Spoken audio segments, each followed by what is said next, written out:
ඔයාටත් එහෙම වෙලා තියෙනවද? මොකක් හරි ෆෝන් එකේ බලනකොට වීඩියෝ එකක් ෆොටෝ එකක් බලනකොට ෆෝන් එකේ ස්ක්‍රීන් එක බොඳ වෙලා වගේ පේන්නේ. නැත්තම් ඔයාට තියෙන ඒ වීඩියෝ එක ෆොටෝ එක පේන්නේ නැතු වෙනවද? ඒ වෙලාවට මොකද්ද කරන්නේ?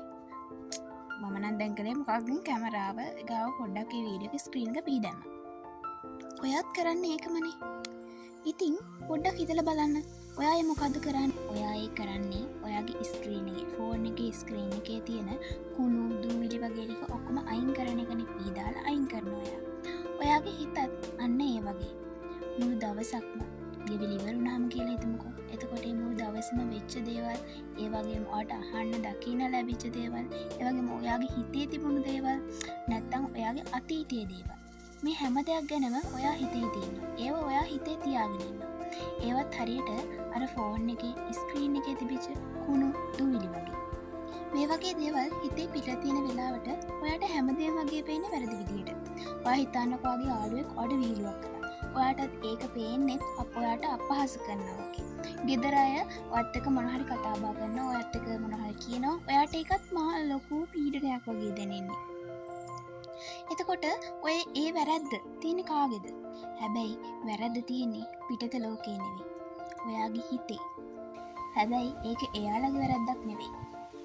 හිතන්න අපි දවසට කී පාරක් අපේ ෆෝන් එකේ ස්ක්‍රීන් එක පීදානවද? ඔයාට කවදද හිතලා තියෙනවද ඔයාගේ මයින්ඩ් ස්ක්‍රීන් එකත් මම පීදාන්න ඕනි කියලා? ඒක කොහොමද කරන්නේ? ඔයා පිරිසිදු කොලයක්, ඒ කියන්නේ සම්පූර්ණ හිස් කොලයක් අරගෙන ඔයාගේ හිතේ තියෙන හැමදේම මේක ලියන්න.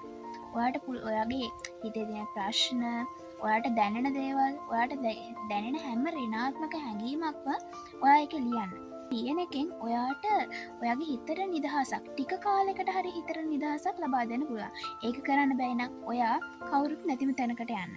ගිහිල්ලා ඔයා තනියම ඔයාගේ හිතේ තියෙන ප්‍රශ්න ඔයාටම කියන්න. හැබැයි ඒ කියන හැම වතාවකම ඔයාට ඒ දැන් වැරද්දක් වුණා නම් ඒ වැරද්දෙන් ඔයාට ලැබිච්ච දේ, ඔයාට ලැබිච්ච හොඳ දේවල් ඒව ගැනත් හිතන්න. ඇයි මට මෙහෙම වුණේම කියලා හිතන්නේ නැතුව මට ඒ දේ නිසා මෙන්න මේ දේ ලැබුණා කියන එක අනිවාර්යයෙන්ම හිතන්න ඕනේ. ඔයා ඒ වගේ දේවල් හදාගන්න. ධනාත්මක සිතුවිලි ඔයා හදාගන්න ඕනේ. එතකොට ඔයාට තේරෙයි ප්‍රශ්නේ තිබුණේ ඔයාගේ ජීවිතේ නෙවෙයි. ඔයා ඒව දරාගත්ත විදිය අනුව කියලා. එතකොට ඔයාට ඔයාගේ ජීවිතේ ආයෙත් පැහැදිලිව පේන්න ගන්න. හරි, අපි දැන් පුංචි දෙයක් කරමු. ඔයා මගේ මේ වීඩියෝ එක ෆුල් ස්ක්‍රීන් දාලා, ඒක නැත්නම් ඔයා දැන් රොටේට් කරලා ෆුල් ස්ක්‍රීන් එකට ගන්නවා. හරිද? ෆුල් ස්ක්‍රීන් එකට අරගෙන පොඩ්ඩක් තප්පර 3කට ඇස් පියාගන්න. කට මම කියනකම් අය අරින්න බෑ. කියනකම් ඇස් දෙක පියාගන්න.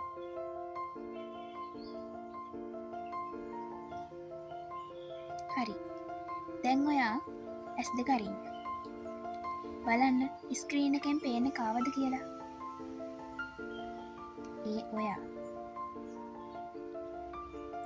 අපි හැමෝම මුළු ලෝකයක් දිහා බලන්න හැමතිස්සෙම උත්සාහ කරනවා මිසක් Taman දිහා බලන්න කොයිම වෙලාවකත් උත්සාහ කරන්නේ නැහැ. ඉතින් පොඩක් හිතන්න. ඇත්තටම ඔයාට මග හැරලා තියෙන්නේ කාවද කියලා.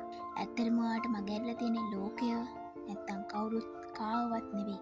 ඔයාට මග හැරලා තියෙන්නේ ඔයාවමයි. මං කිව්වේ හිතන්න දෙයක්. එහෙනම් අපි ඊළඟ වීඩියෝ එකකින් ආයි හම්බෙමු. ඔයා හිතන්න. ඔයා ඔයාව හොයාගන්න. මගේ මේ වීඩියෝ එක හොඳයි කියලා හිතනවා නම් ලයික් කරන්න, කමෙන්ට් කරන්න, තව කෙනෙක්ට බලන්න ෂෙයා කරන්න. ඒ වගේම අමතක කරන්න එපා සබ්ස්ක්‍රයිබ් කරලා තියාගන්න. ඉක්මනින්ම තව වීඩියෝ එකකින් හම්බෙමු.